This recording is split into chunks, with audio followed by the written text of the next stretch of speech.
The first thing I do myself is loosen up all the muscles that tend to be tight. So for myself, shoulders, pecs, forearms, who you saw at the start, so we were driving the elbows up and through in a front rack position, just trying to stretch out the forearms, opening up the chest with bands, so some hip stretches on the floor, some just stretching and using the quads. And I like to do just basically some body weight squats or squats holding a plate out in front of you, so just it means you are having to pull back and stay into position.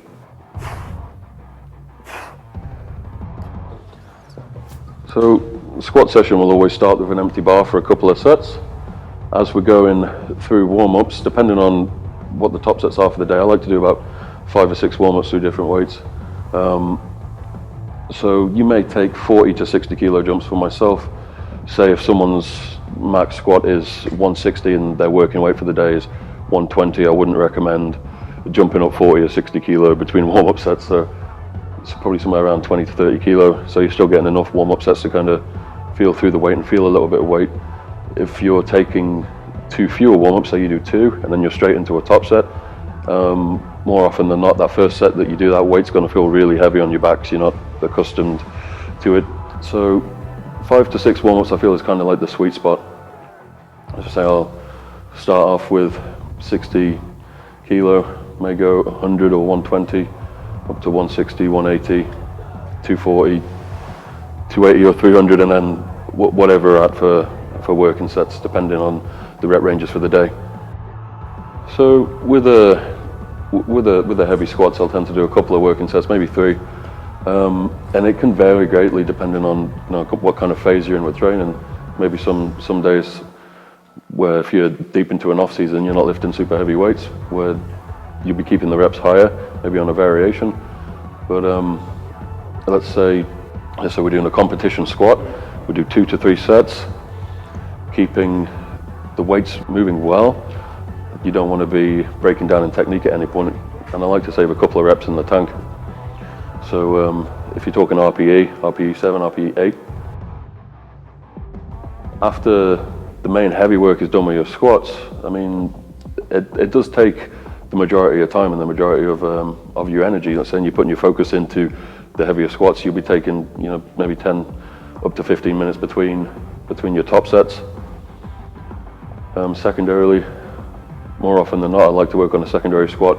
At the minute, I'm really enjoying paused safety bar squats or paused high bar squats without a belt, just to reinforce your position. You get to work on your quads a little bit more. You can't quite use as much weight, so you're not using a belt, but your core gets to do more stability work. So any chance you can make an exercise harder on yourself, it's worth doing it because it'll pay off in the long run. My favorite squat variation is going to be the safety bar squat. Just takes all of the pressure out of your shoulders, out of your arms.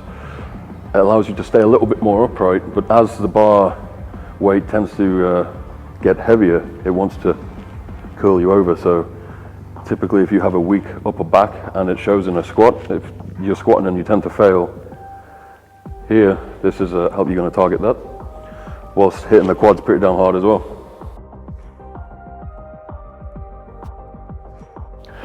When the squat work is done, so we usually train lower body maybe every 3 to 5 days, so maybe a variation on the deadlift and then just hammering some legs with some bodybuilding style accessory work.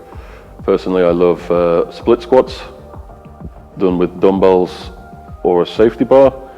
That would be to a box or a bench behind you, so one leg at a time, keeping the reps relatively high. And hack squats are another one of my favorites, just for building up the quads. And a couple of working sets. You don't really need to do a hell of a lot of warm-ups there, as we've already done the warm-ups and the sets through the squats. And afterwards, it's important to keep your hamstrings and your posterior chain healthy, so I like to do 3 or 4 sets of hamstring curls. Typically lower body sessions with the mobility, the warm-ups and the rest periods, you'll be looking anywhere between 2 to 3 hours.